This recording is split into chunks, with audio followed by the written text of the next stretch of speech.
फलों को देखा किसने? आंख ने, क्योंकि देखने का काम होता है आंख का। तो फलों को देखा आंख ने, ललचाया मन, और वहां तक लेके गए पैर, पैरों से चल के गया, और तोड़ा हाथ ने, चखा जीव ने, रखा पेट ने, और मार किसको खानी पड़ी? पीठ को। भैया पीठ की क्या गलती थी?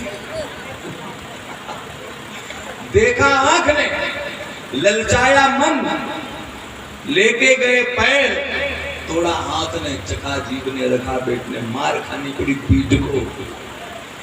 सारी गलती आंख ने की तो पिटाई हुई पीठ की।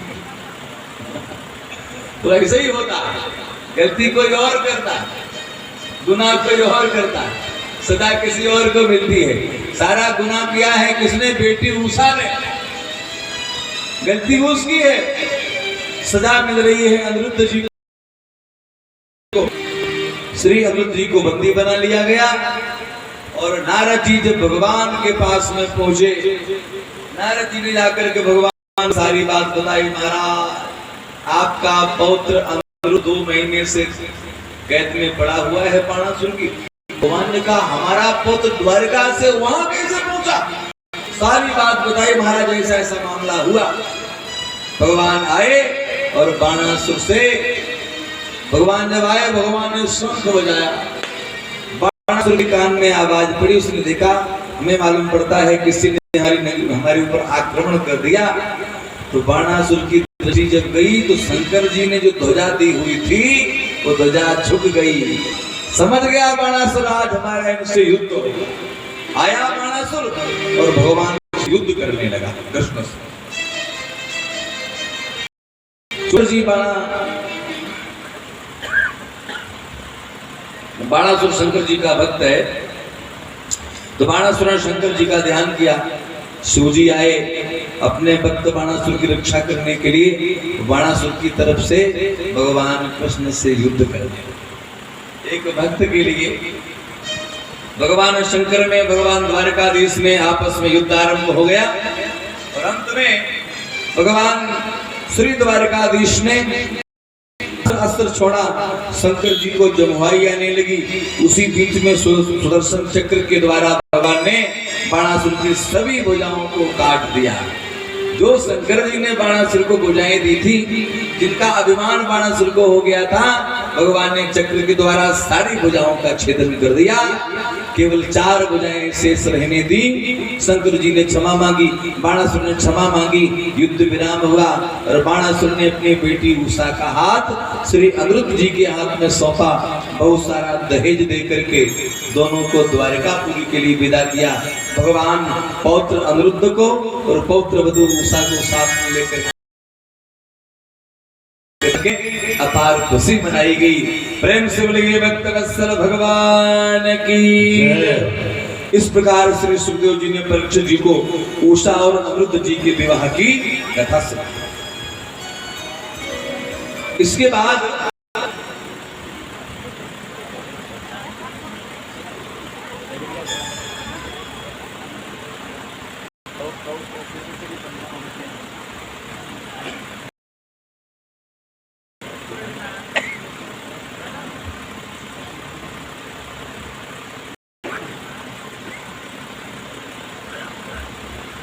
प्रेम से बोलिए भक्त वत्सल भगवान की जय हो। इसके बाद श्रीमद् भागवत महापुराण में बहुत अच्छी एक कथा है राजा दृग की। हम लोग चरित्र सुने, उसके पूर्व एक भजन का आनंद लेते हैं, और पश्चात आगे की कथा सुनेंगे। बोलो भक्त वत्सल भगवान की जय। जय श्री राधे।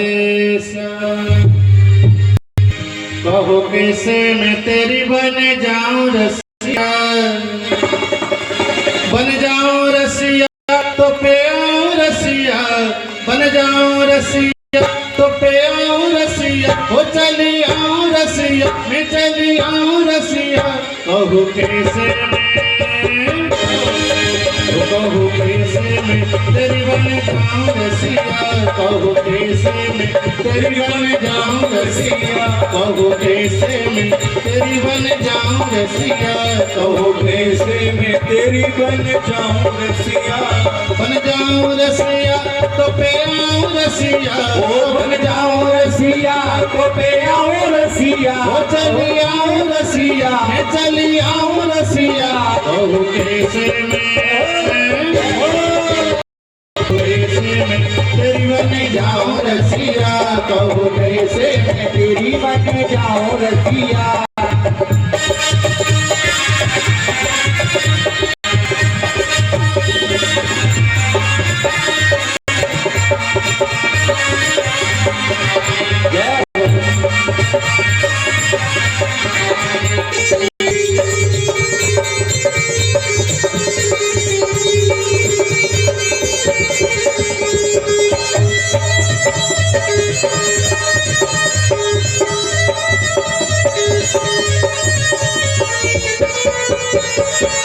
जय हो।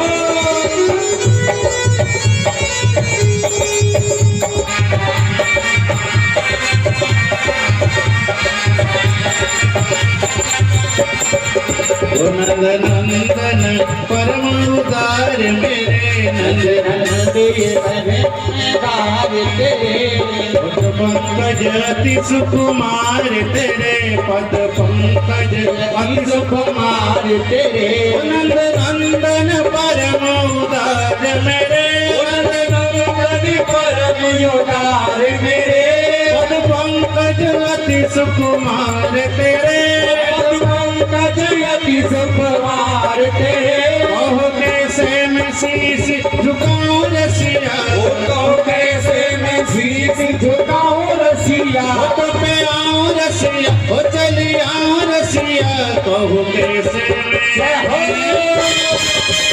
कहूँ कैसे मैं तेरी बन जाऊं रसिया, कहूँ कैसे मैं तेरी बन जाऊं रसिया। श्री राधे।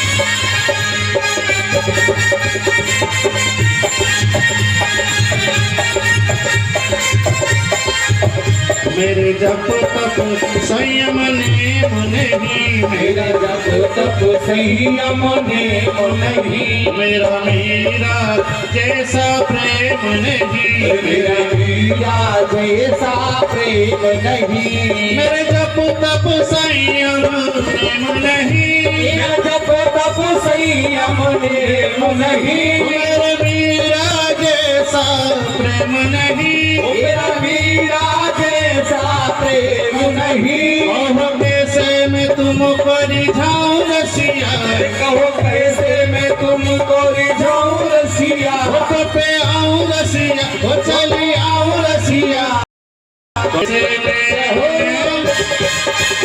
कहूँ कैसे मैं तेरी बन जाऊं रसिया, कहूँ कैसे मैं तेरी बन जाऊं रसिया। श्री राधे।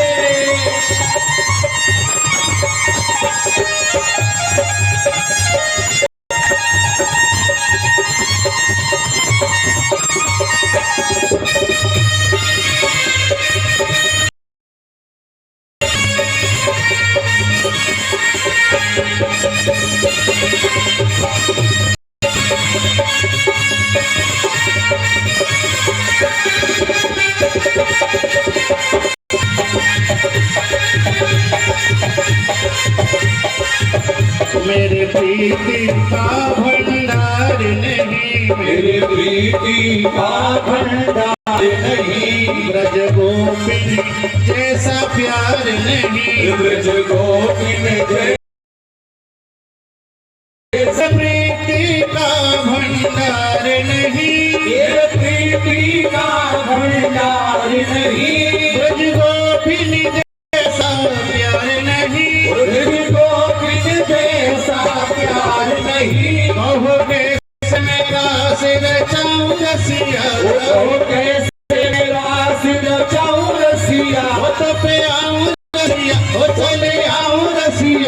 कहूँ कैसे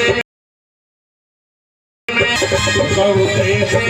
तेरी बन जाऊं रसिया, कहूँ कैसे मैं तेरी बन जाऊं रसिया, कहूँ कैसे मैं तेरी बन जाऊं रसिया, कहूँ कैसे मैं तेरी बन जाऊं रसिया। गोविंद गोपाला हरि मनोहर नंद लाला, भज गोविंद गोपाला हरि मनोहर नंद लाला।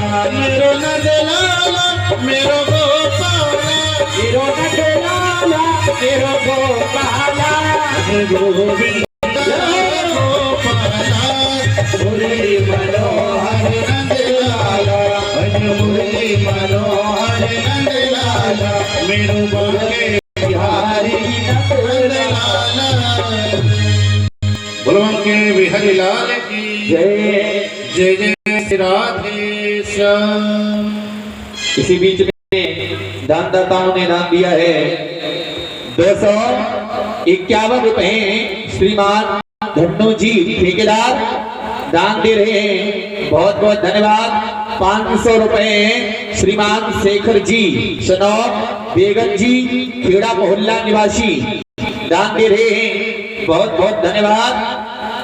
100 रुपए श्रीमान विष्णु जी दादरी दान दे रहे हैं, बहुत बहुत धन्यवाद। जो आज का प्रसाद कोल्ड ड्रिंक वाला जो भी सभी ने कोल्ड ड्रिंक ग्रहण की है, वो पेप्सी का प्रसाद रंगा भगत जी की तरफ से सभी ने ग्रहण किया है, बड़परिया मोहल्ला, बहुत बहुत धन्यवाद। 1100 रुपए गुप्तदान, बहुत बहुत धन्यवाद। 100 रुपए गुप्तदान, बहुत बहुत धन्यवाद। 50 रुपए गुप्तदान, बहुत बहुत धन्यवाद। 1100 रुपए श्रीमान शिव कुमार जी सनौब, श्रीमान वीरेंद्र जी खेड़ा मोहल्ला निवासी दान दे रहे हैं, बहुत बहुत धन्यवाद।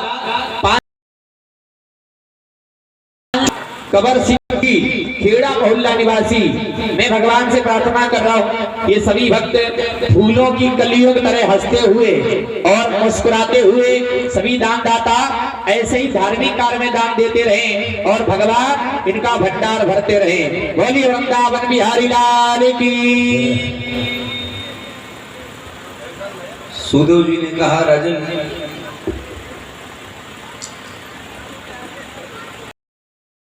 उपवनम राजन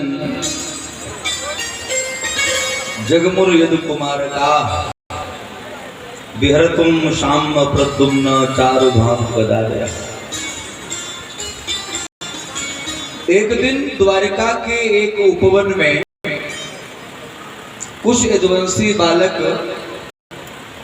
खेल रहे थे, तो खेलते खेलते बच्चों को प्यास लगी। बच्चों ने सोचा चाहिए, पानी की तलाश करते करते बच्चे एक कुएं के पास में पहुंचे। बगीचे के बीच में एक कुआं था। बच्चों ने वहां जाकर के देखा,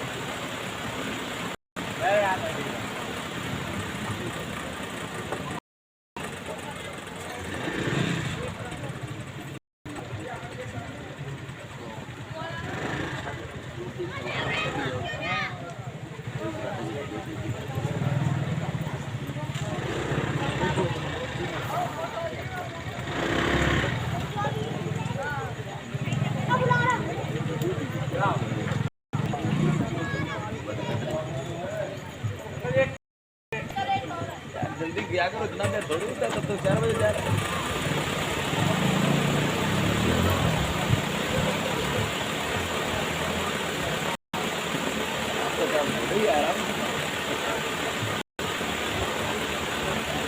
दूर है।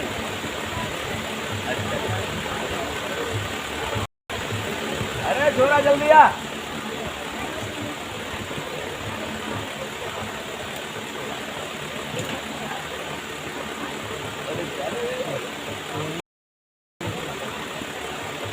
प्रेम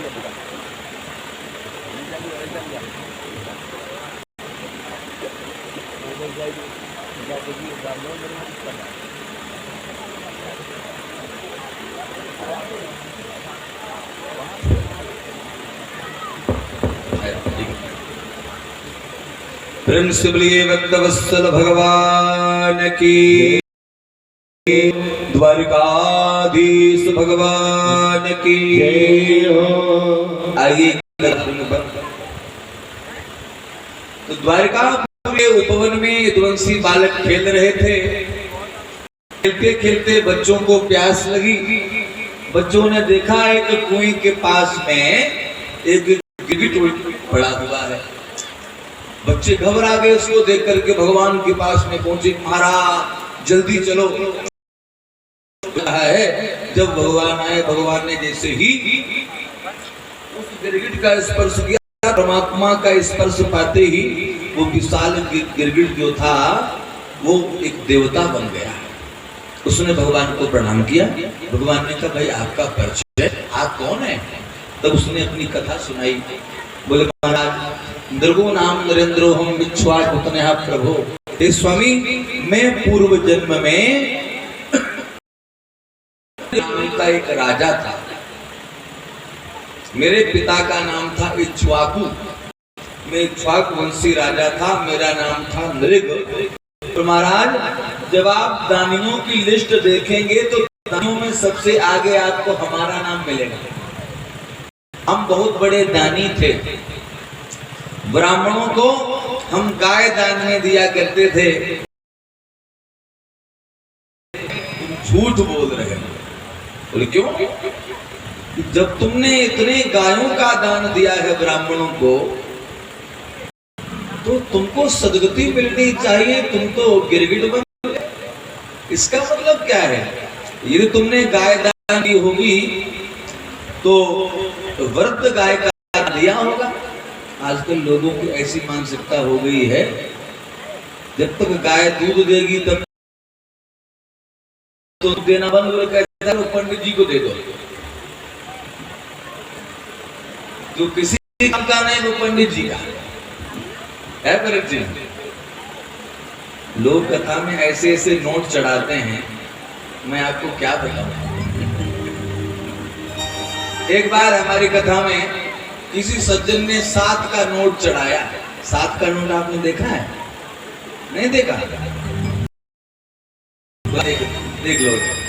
आधा 5 का आधा 2 का जोड़ दो 7 बन गया। फट गया होगा। उसने इतनी चतुराई दिखाई। आधा 5 का आधा 2 टेप लगा के चिपका दिया और ऐसे करके कथा में चढ़ा गया। मुझे मेरे बच्चे ने नोट गिने। तो पिताजी ये तो 7 का नोट। नहीं गजब हो गया। जो कहीं नहीं वो पंडित जी को दे दो। तो भगवान ने कहा तुमने व्रत गायों का दान दिया तब तो तुम्हारी ये दशा हुई है। बोले महाराज नहीं। पय सुनिए तरुणी शील रूप गुणोपन्ना कपिला हेम श्रृंगी। मैंने जवान गायों का दान दिया है जो दूध देने वाली और बछड़े के सहित। देखो कभी भी आप किसी को गोदान करें तो कैसी गाय का दान करना चाहिए यहाँ पर भगवान बता रहे हैं। कभी भी बूढ़ी गाय का दान नहीं देना चाहिए। गाय जवान हो, दूध देने वाली हो और ऐसा भी ना हो कि उसका बच्चा मर गया हो। अकेली गाय का दान नहीं दिया जाता, बच्चे के सहित देना चाहिए। तो भगवान ने कहा भाई जब तुम इतने बड़े दानी, तुमने गायों का दान दिया तो तुम्हारी ये दुर्गति कैसे हो गई? तो उसने कहा महाराज क्या बताऊं, दान देते समय एक गलती होगी। क्या गलती हो गई? तो उसने बात बताई। महाराज एक बार क्या हुआ,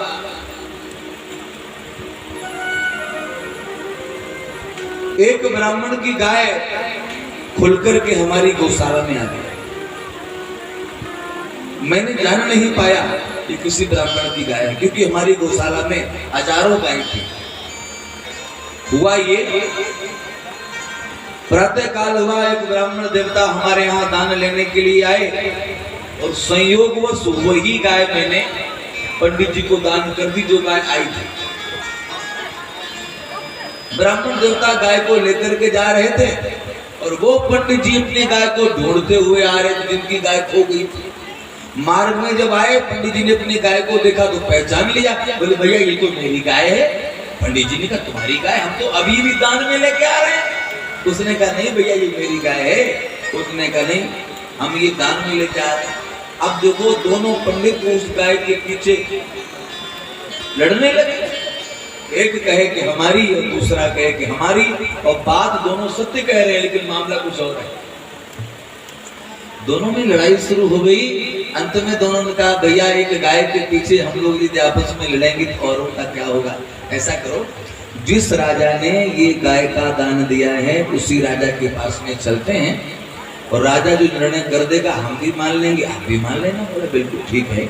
उस गाय को लेकर के दोनों ब्राह्मण पहुंचे राजा के यहाँ। सभा लगी हुई थी विद्वानों की, राजा बैठा हुआ था। सभा में ले जाकर के वो गाय छोड़ दी। राजा ने कहा भाई आज विद्वानों की सभा में ये गाय कैसी? जो इस गाय का मालिक हो अपने स्थान पर खड़ा हो जाए। जैसे ही कहा दोनों ब्राह्मण खड़े हो गए। राजा चक्कर में गाय एक मालिक दो, भैया क्या बात है? ब्राह्मणों ने कहा महाराज क्या बताऊं? राजा बोला एक एक करके बात बताइए। तो पहले ब्राह्मण ने कहा महाराज मेरी बात ये है कि ये गाय मेरी है। मेरी गाय खूंटे से खुल गई, आपकी गौशाला में आ गई। आपने ये मेरी गाय इनको दान कर दी तो ये गाय मेरी है, मेरी गाय वापस दिलाइए। राजा ने कहा बात ठीक है। राजा ने कहा पंडित जी ऐसा करो, ये गाय इन पंडित जी की है, हम समझ नहीं पाए तो ये गाय इनको वापस कर दो। इस गाय के बदले हम आपको 10 गाय दे देंगे। गाय ले जाओ, ये गाय इनकी है, इनको वापस कर दो। ब्राह्मण बोला नहीं, इसका संकल्प मेरे नाम का हो चुका है, अब ये मेरी हो चुकी है, मैं इसका मालिक हो चुका हूं, इसे मैं वापस नहीं करूंगा। उसने मना कर दिया वापस करने से।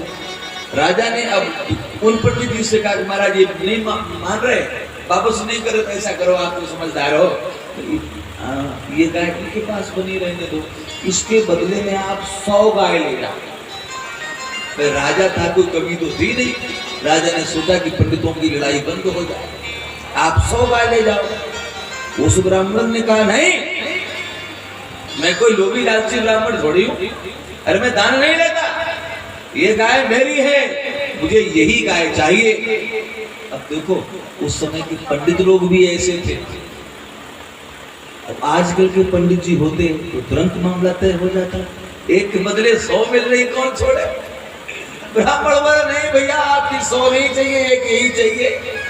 अब तो राजा कभी एक को समझावे कभी दूसरे को समझावे, अंत में जब कोई बात मानने के लिए तैयार नहीं हुआ तो ब्राह्मण लोग कुपित हो गए, गाय को वही छोड़ दिया।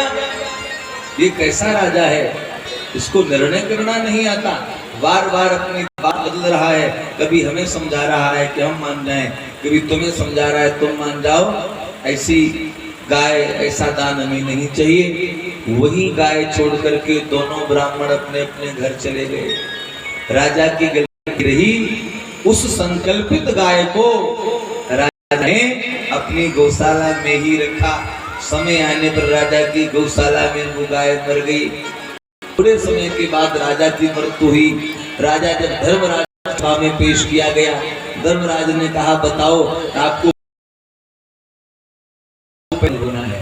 राजा ने कहा पाप का फल पहले भोगेंगे, पुण्य का बाद में भोगेंगे। जैसे इतना कहा तो गिरगिट बना दिया गया राजा।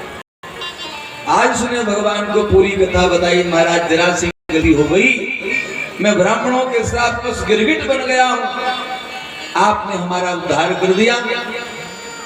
देवलोक से विमान आया, परमात्मा की परिक्रमा पर बैठ के जब वो राजा चला गया, उसके बाद भगवान ने विद्वंसी बालकों को ज्ञानोपदेश दिया, शिक्षा दी। हे मेरे बालकों, इस घटना के द्वारा तुम लोग शिक्षा लो। सुतताम परदत्ताम वा ब्रह्मपति हरेच्छयः 60 वर्ष सहस्राणि दिष्टाम जायते कृमि। कभी भी किसी के वो वस्तु वापस नहीं लेनी चाहिए, न स्वयं लेनी चाहिए, किसी के द्वारा छिनवानी चाहिए। जो ब्राह्मण की वस्तु छीनता है, ब्राह्मण का जो धन छीनता है, तो 60,000 वर्ष तक वो विष्टा का कीड़ा बनता है, जिस प्रकार राजा नृग को बनना पड़ा। संसार में दो धन बड़े खतरनाक हैं, एक ब्राह्मण का धन और दूसरा अपने भाई का हिस्सा। यदि कोई भाई स्वयं अपनी इच्छा से अपना हक आप ले रहा है तो कोई परेशानी नहीं। भाई का हिस्सा भाई नहीं लेगा तो क्या पड़ोसी लेगा?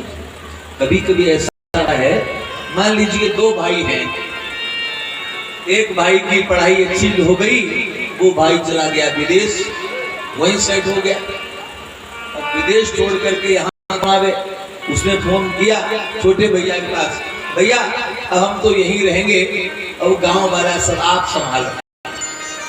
जब उसने कह दिया कि आप संभालो तो संभाल, और यदि बिना उसकी इच्छा के भाई के हिस्से को आपने छीना तो परिणाम भयानक होगा, बच नहीं पाओगे।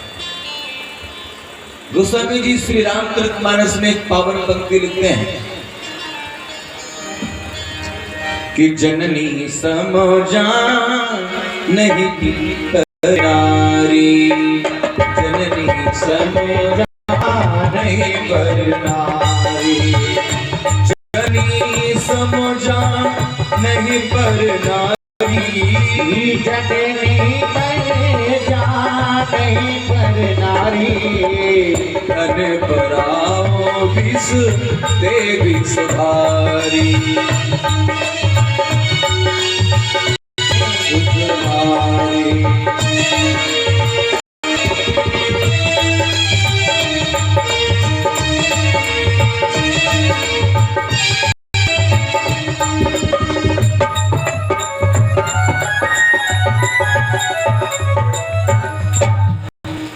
जननी समझा नहीं पर नारी, धन पराव ने भी नीति में लिखा है, मातृवत परदायेषु पर धनेषु लोष्टवत् आत्मवत् सर्वभूतेषु यह पश्यति स पंडित। जो दूसरे की माता बहन बेटी को अपनी माता बहन बेटी के समान समझता है, जो दूसरे के धन को मिट्टी के समान समझता है, जो संसार के समस्त प्राणियों को अपने ही समान, वही ज्ञानी है, वही विद्वान है, उस संसार में उसी को शांति लाभ रहता है। भगवान इस घटना के द्वारा विद्वांसियों को ज्ञानोपदेश करते हैं। बोलिए वृंदावन बिहारी लाल की। पुनः दान दिया है 200 रुपए श्रीमान रविंद्र जी सनौर ओम प्रकाश जी खेड़ा मोहल्ला निवासी दान दे रहे हैं, बहुत बहुत धन्यवाद। 500 रुपए श्रीमान कबर सिंह जी खेड़ा मोहल्ला निवासी दान दे रहे हैं, बहुत बहुत धन्यवाद। 50 रुपए श्रीमान जी बाबू जो श्री के यहाँ पर काम करते हैं, 50 रुपए भैया दान दे रहे हैं, बहुत बहुत धन्यवाद। 101 रुपए श्रीमान जगत सिद्धप्रिया मोहल्ला निवासी दान दे रहे हैं, बहुत बहुत धन्यवाद। और 500 रुपए श्रीमान सतवीर जी सनौर श्रीमान चरणदास जी दान दे रहे हैं, बहुत बहुत धन्यवाद। 211 रुपए श्रीमान देवेंद्र जी सनौर श्रीमान ब्रह्म सिंह जी खेड़ा मोहल्ला निवासी दान दे रहे हैं, बहुत बहुत धन्यवाद। 100 रुपए बीना जी दान दे रहे हैं, बहुत बहुत धन्यवाद। 101 रुपए गुप्तदान, बहुत बहुत धन्यवाद। 500 रुपए गुप्तदान, बहुत बहुत धन्यवाद। 500 रुपए श्रीमान नरेश जी खेड़ा मोहल्ला निवासी, ये सभी दानदाता। और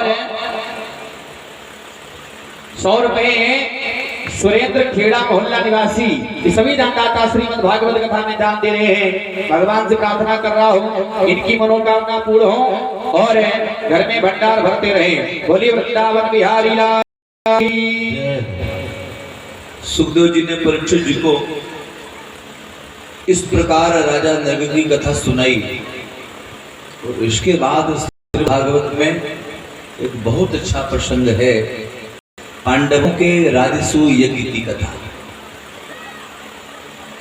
इंद्रप्रस्थ में पांचों पांडव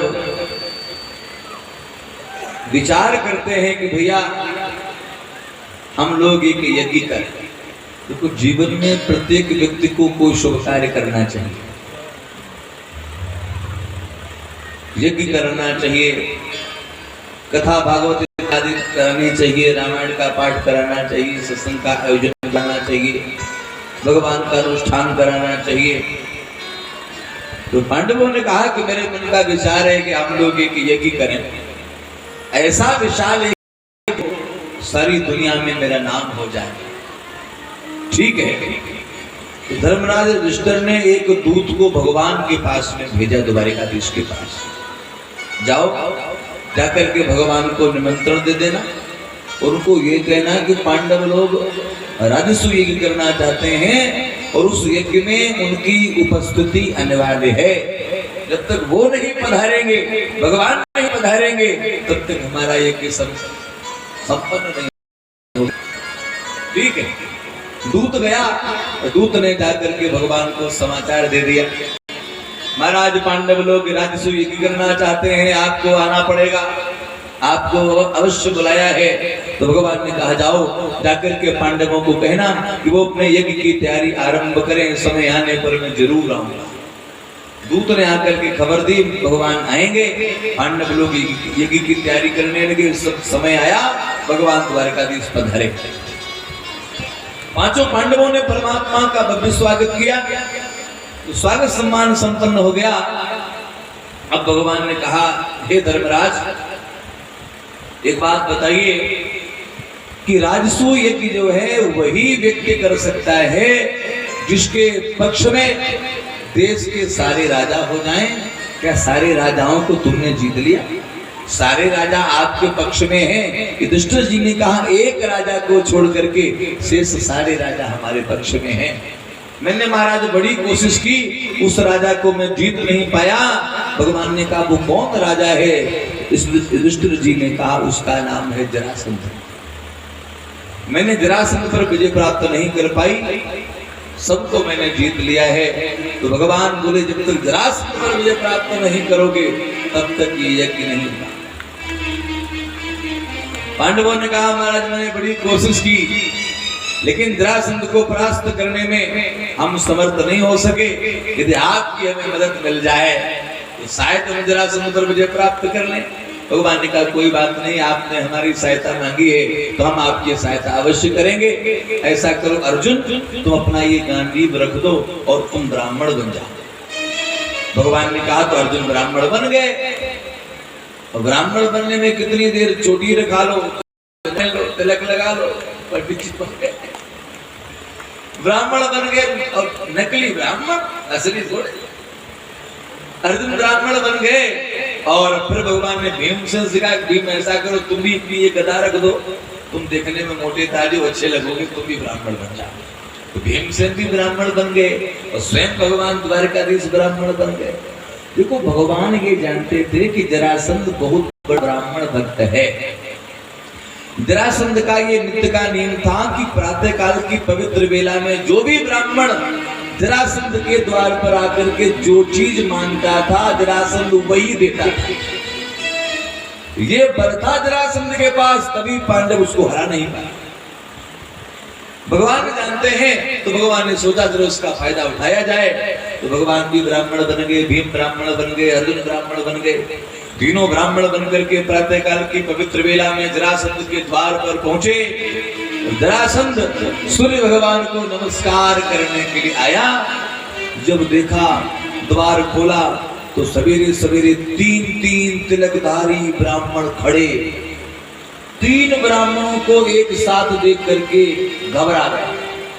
देखो, 3 ब्राह्मण और 4 क्षत्रिय, ये खतरे की घंटी होते हैं। 3 ब्राह्मण अच्छे नहीं मानेंगे। 3 ब्राह्मणों को कभी भी एक साथ घर से बाहर यात्रा पर नहीं निकलना चाहिए और किसी के घर एक साथ 3 ब्राह्मणों को नहीं जाना चाहिए, क्योंकि अच्छे काम में 3 ब्राह्मण नहीं जाते, बुरे काम में 3 ब्राह्मण जाते हैं। जरासंध ने देखा आज क्या बात है, तीन तीन ब्राह्मण हमारे द्वार पर कैसे खड़े। तीन ब्राह्मणों को देख करके घबरा गया।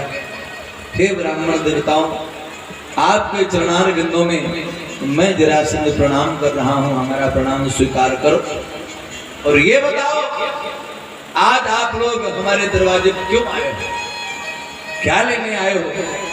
यदि आप लोग चाहें तो मैं जरासंध अपना शीश भी काट करके आपको दे सकता हूं। जो इतना कहा भगवान प्रसन्न हो गए। भगवान का जरासंध धन्य है, लेकिन हम आज तीन ब्राह्मण आपके द्वार पर अन्न की भीख लेने के लिए नहीं आए। अन्न की भीख लेने नहीं आए हो, फिर क्या लेने आए हो? तो तीनों तिलकदारी ब्राह्मण बोले, नकली ब्राह्मण है। तीनों एक साथ एक आवाज में बोले, क्या? युद्धम नो देहि राजेंद्र द्वंद्वसो यदि मन्य से युद्धार्थनो वयं प्राप्ता राजन्या नानकांक्षणा।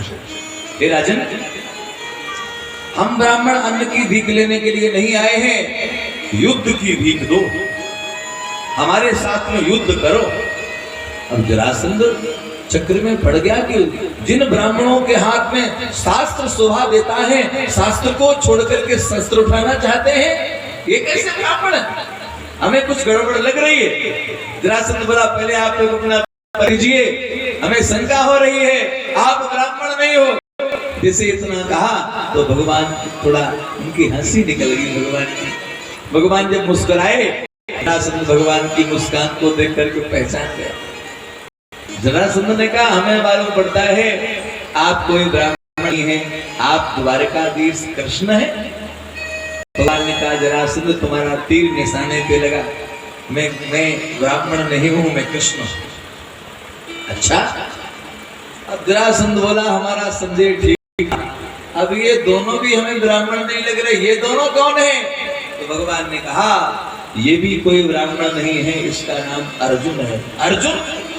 भगवान ने कहा, तो ये तीसरा ब्राह्मण कौन है? भगवान बोले, ये भी भीम, अर्जुन, कृष्ण, तीनों ब्राह्मण बन करके हमारे द्वार क्यों आए हो?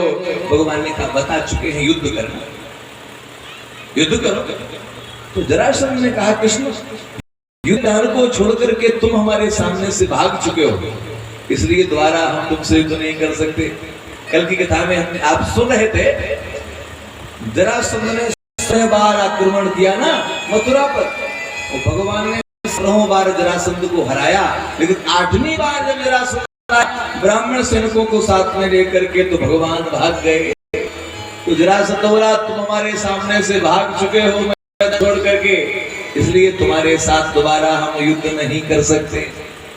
भगवान ने कहा, हमारे साथ नहीं कर सकते तो कोई बात नहीं, अर्जुन के साथ में कर लो। जरासंध बोला, अर्जुन के साथ में हम युद्ध कर लें? अरे भाई, अर्जुन के साथ में युद्ध करने से क्या फायदा? बोले, क्यों? लोग क्या कहेंगे, किसके साथ में युद्ध कर रहा है जरासंध? भगवान ने कहा, किसके साथ में युद्ध कर रहा है? योद्धा के साथ में कर रहा है। जरासंध बोला, अर्जुन योद्धा थोड़ी है, अर्जुन को योद्धा पता नहीं है, मैं इसको जानता हूं, ये कौन है? महाभारत की कथा है, अज्ञातवास में अर्जुन राजा विराट के यहाँ बिरनला बन करके रहे हैं। जरासंध ये बात जानता है। जरासंध ने कहा, मैं इसकी पोल खोल, योद्धा है कि कौन है? भगवान ने कहा, पोल मत खोलना, कोई बात नहीं। तो जरासंध ने कहा, तुम्हारे साथ हम इसलिए नहीं करेंगे कि तुम हमारे सामने से मैदान छोड़ करके भाग चुके हो, अर्जुन कोई योद्धा नहीं है, इसलिए इससे हम युद्ध नहीं करेंगे। तो भगवान ने कहा, हमसे नहीं करोगे, अर्जुन से नहीं करोगे तो भीम से कर लो। तो जरासंध ने कहा, हम भीम से एक शर्त पर युद्ध कर सकते हैं, यदि भीम चाहे तो भीम से पूछा जरासंध ने, भैया भीम, क्या आपकी इच्छा है, आप हमसे युद्ध करेंगे? तो भीम बोले, युद्ध ही करने आए हैं, लड्डू खाने थोड़ी आए हैं, करेंगे युद्ध। दोनों योद्धाओं के हाथ में एक एक विशाल गदा दे दी गई।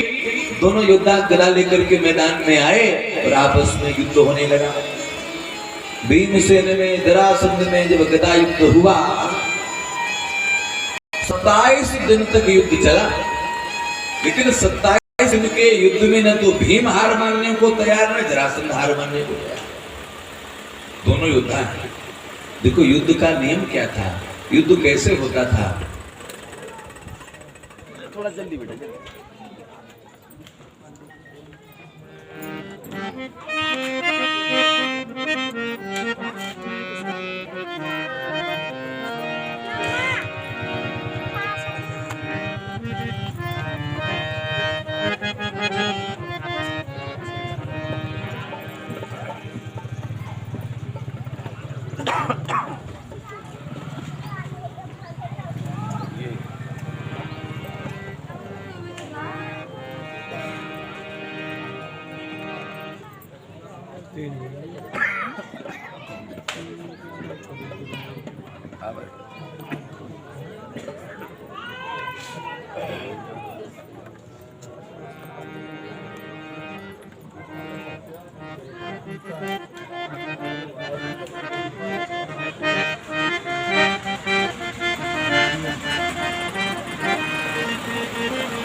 भगवान की जय।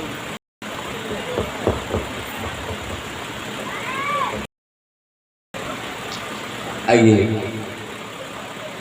कथा प्रसंग पर। भीमसेन का और जरासंध का 27 दिन तक युद्ध चला। सारा दिन आपस में युद्ध होता है। जब सूर्य अस्त हो जाता है तो युद्ध बंद हो जाता है। दोनों की गदा एक जगह इकट्ठी होती है। एक ही साथ बैठ करके दोनों भोजन करते हैं और एक ही शिविर में दोनों सोते हैं। ये युद्ध काल में पहले जो युद्ध हुआ करते थे वो धर्म युद्ध हुआ करते थे, और आजकल जो युद्ध हो रहे हैं वो कपट युद्ध हो रहे हैं। 27 दिन तक जब युद्ध हुआ, कोई भी एक दूसरे से हार मानने के लिए जब तैयार नहीं हुआ, तो रात को जब जरासंध सो गया तो सोते समय जरासंध को भगवान के पास में पहुंचे और भगवान से जाकर के कहा कि महाराज मरवा ही तभी चैन मिलेगा। भगवान ने कहा क्या हुआ, 27 दिन हो गए महाराज युद्ध करते, तो जरासंध पर मैंने विजय प्राप्त नहीं कर पाई। भगवान ने कहा भीमसेन तुम्हें अपने बल पर बहुत अभिमान, अब तुम झुके। तो देखो यदि तुम जरासंध पर विजय प्राप्त करना चाहते हो, भीमसेन ने कहा उपाय बताइए। भगवान ने कहा उपाय ये है कि जरासंध से ये कहना कि अब हम गदा युद्ध नहीं करेंगे, मल्ल युद्ध करेंगे, और यदि जरासंध तुम्हारे साथ में मल्ल युद्ध करने के लिए तैयार हो जाए तो तुम हमारी तरफ देखते रहना, मैं इशारा करूंगा वही दांव लगा देना, जरासंध मारा जाएगा। जाओ जाकर सो जाओ। सारी भूमिका बन गई, रणनीति तैयार हो गई। जरासंध कुछ नहीं जान पाया ये क्या सब हो गया, वो सो रहा था। भीमसेन जाकर के सो गए। सवेरा हुआ तो जरासंध पहले उठा, भीमसेन सोते रह गए। जरासंध ने भीम को जगाया, भीम जल्दी उठो सवेरा हो गया है, युद्ध नहीं करोगे? भीमसेन उठे, हाँ भैया युद्ध तो करेंगे, लेकिन गदा युद्ध करते करते हमारा मन भर गया है, अब हम गदा युद्ध नहीं करेंगे, अब हम मल्ल युद्ध करेंगे। तो जरासंध बोला मल्ल युद्ध कर लो, कमजोर थोड़े ही, हमें मल्ल युद्ध भी आता है। जरासंध ये थोड़ी जानता था कि दोनों की मिली भगत है। मल्ल युद्ध दोनों में आरंभ हुआ। थोड़ी देर तो भीमसेन जरासंध का सामना करते रहे। एक बार जरासंध ने उठाया, भीम को ऐसा पटका कि भीम को ऐसा लगे कि मौका मिले यहाँ से भाग जाए। भगवान मुस्कुरा रहे थे, भगवान बड़े रसिया हैं, भगवान देख रहे हैं ये दशा, मुस्कुरा रहे हैं। भगवान ने सोचा यदि भीम मैदान को छोड़ करके भाग गया तो सब बेकार हो जाएगा। भगवान ने क्या किया, एक वृक्ष की डाली भगवान ने तोड़ी और बीच से चीर करके इधर उधर फेंक दी। भीमसेन भगवान परमात्मा ने भीमसेन को अपनी शक्ति प्रदान करी है, अपना बल प्रदान किया है। तो परमात्मा का बल पाकर के भीमसेन ने उठाया जरासंध को, जमीन पर पटका, दोनों पैर पकड़े और चीर दिया बीच से, इधर उधर फेंक दिया। भगवान की से भीमसेन ने जरासंध पर विजय प्राप्त की। जरासंध मारा गया। सारी और भगवान की उपस्थिति में पांडवों का वो राजसू यज्ञ प्रारंभ हुआ। अब जब यज्ञ प्रारंभ हुआ, यज्ञ के प्रारंभ में ये प्रश्न उठा, इसमें प्रथम पूजा किसकी होगी? जो यज्ञ हो रहा है इसमें प्रथम पूजा किसकी होगी? तो सबने कहा जहां साक्षात भगवान कृष्ण हैं उनको छोड़ करके और किसकी पूजा होगी चाहिए? द्वारकाधीश की अग्र पूजा होनी चाहिए, सबने कहा। लेकिन उसी सभा में भगवान का एक विरोधी बैठा हुआ था। तो विरोधी तो भगवान के भी हुए हैं, तो हमारी हाथ की औकात है। भगवान के भी विरोधी हुए हैं। कौन भगवान का विरोधी? भगवान कृष्ण का विरोधी शिशुपाल, जो पूर्व जन्म में भगवान का द्वारपाल था। कथा आप सुन चुके हैं। भगवान दो द्वारपाल और विजय सनत कुमारों के श्रापवश मृतलोक में आकर के 3 जन्मों में राक्षस बने। हिरण्याक्ष, हिरण्यकशिपु, रावण, कुंभकर्ण, शिशुपाल और दंतवक्र। तो भगवान ने वाराह का अवतार लेकर हिरण्याक्ष का उद्धार किया, नृसिंह का अवतार लेकर के हिरण्यकशिपु का उद्धार किया, राम अवतार का उद्धार किया और कृष्णावतार लेकर के अब भगवान शिशुपाल का उद्धार करेंगे।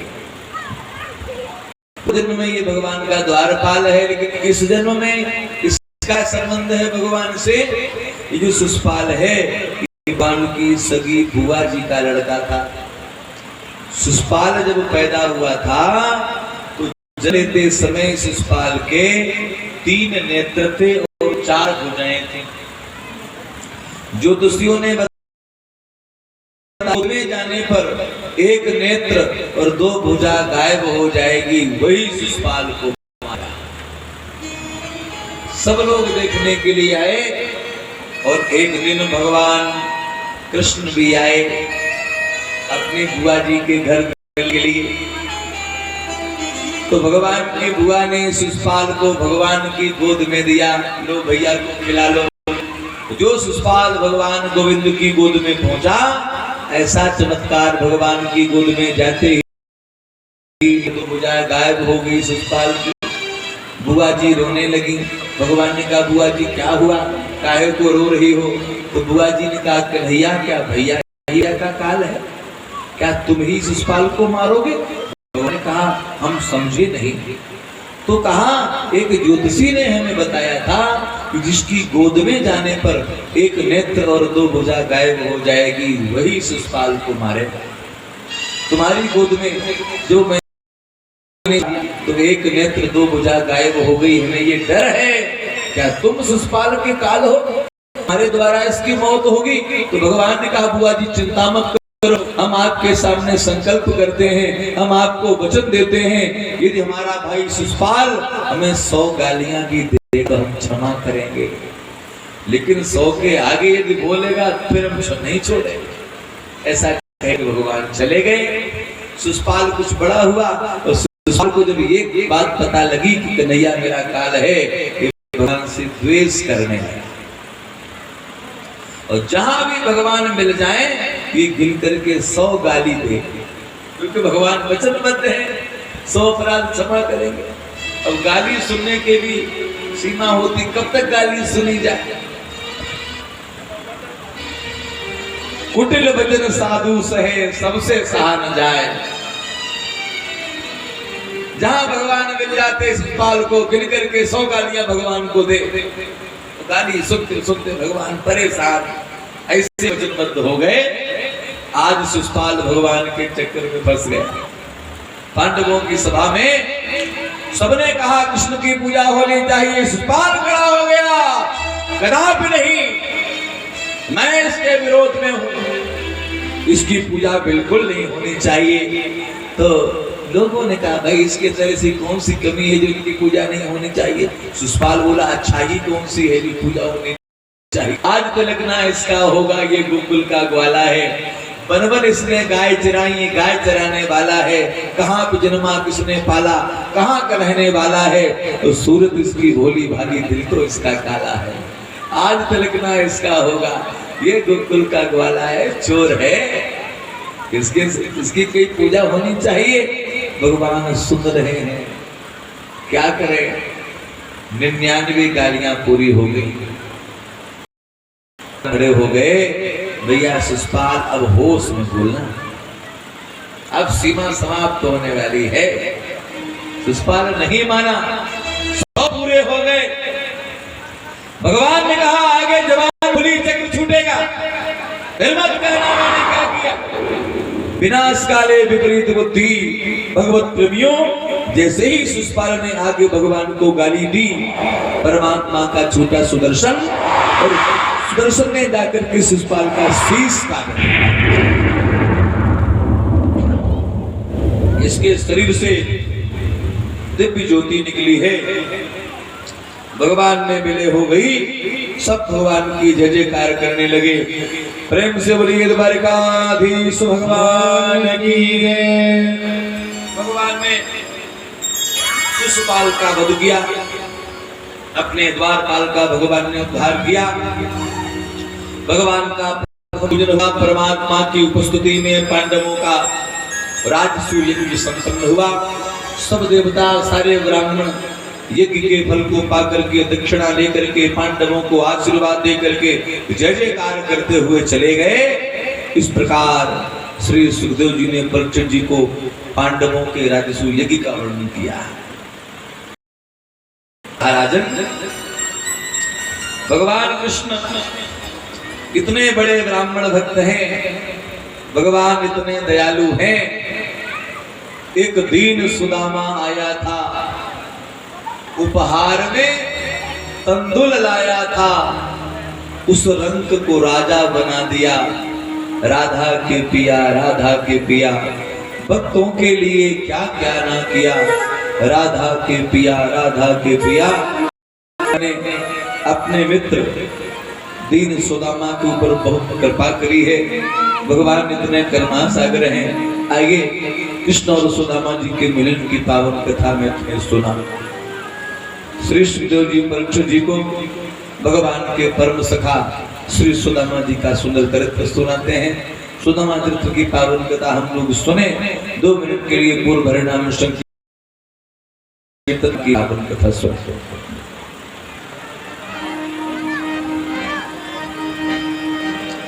हरे राधे कृष्ण शरणम राधे, कृष्ण शरणम राधे, कृष्ण शरणम, कृष्ण राधे शरणम, राधे कृष्ण शरणम राधे, कृष्ण शरणम राधे, कृष्ण शरणम, कृष्ण राधे शरणम, राधे कृष्ण शरणम राधे, कृष्ण शरणम राधे, कृष्ण शरणम, कृष्ण राधे शरणम, राधे कृष्ण शरणम राधे, कृष्ण शरणम राधे, कृष्ण शरणम, कृष्ण राधे शरणम। हे राधा मेरी स्वामिनी, मैं राधे दुखदास। राधा मेरी स्वामिनी, जन्म जन्म मोए दीजियो श्री वृंदावन वास। जन्म जन्म मेरी जियो श्री वृंदावन वास। राधे कृष्ण शरणम राधे, कृष्ण शरणम राधे, कृष्ण शरणम, कृष्ण राधे शरणम, राधे कृष्ण शरणम राधे, कृष्ण शरणम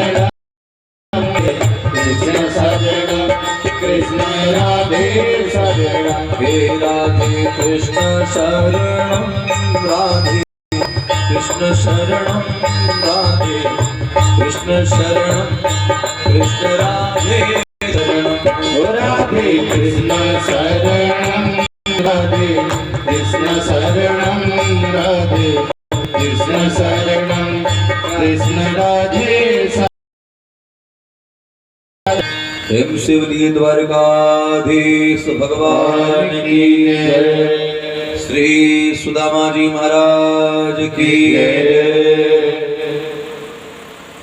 श्री सुखदेव दर्शन जी को भगवान भगवान श्याम सुंदर के बचपन के सखा श्री सुदामा जी की कथा सुनाते हैं। राजन सखा कश्चित ब्राह्मणो ब्रह्मवित्तमः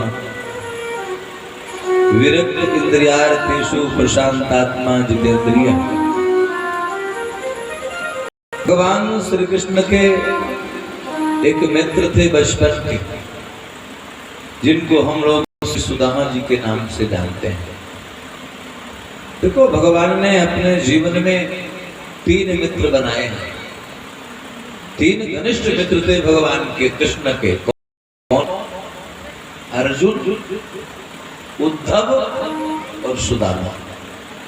तो अर्जुन की भी कथा आप सुन चुके हैं, उद्धव की भी कथा आप सुन चुके हैं। अब भगवान के जो तीसरे मित्र हैं उनकी कथा सुनिए। सुदामा जी ब्राह्मण थे। कैसे ब्राह्मण थे? ब्रह्मवित्तमः, जिसका ब्रह्म ही धन, ब्रह्म जानाति स ब्राह्मणः, जो ब्रह्म को जानता है, ब्रह्म ही जिसका धन है। विरक्त इंद्रियार्थेषु प्रशांतात्मा जितेंद्रिय। सुदामा जी विषयों से विरक्त थे तो ग्रस्त होने पर भी विषयों से विरक्त थे। इंद्रिय जीत, प्रशांत, जिनका चित्त शांत ही नहीं बल्कि प्रशांत था, जिनको कभी क्रोध नहीं आया। भाई, जो भगवान का मित्र होगा वो कोई साधारण थोड़ी होगा। भगवान जिसको अपना मित्र बनाए तो वो कोई बहुत बड़ी हस्ती होगा। सुदामा जी विषयों से विरक्त हैं, सुदामा जी इंद्रियजित हैं, सुदामा जी प्रशांत चित्त हैं।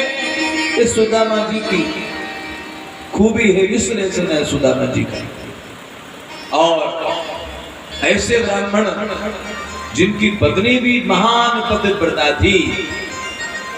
देखिए, पूरी श्रीमद् भागवत महापुराण में किसी भी नारी के लिए वेद व्यास जी ने पतिव्रता शब्द का प्रयोग नहीं किया।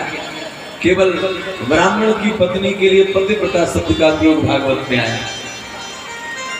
पतिव्रता पतिव्राह मलायता वदनेन सा दरिद्रा सीतमाना सा विपमाना विगम्य च। जी की धर्म पत्नी, जिनको हम लोग श्री सुशीला जी के नाम से जानते हैं, पत्नी भी महान पतिव्रता थी, जिसने अपने जीवन में अपने लिए कभी कुछ मांगा नहीं।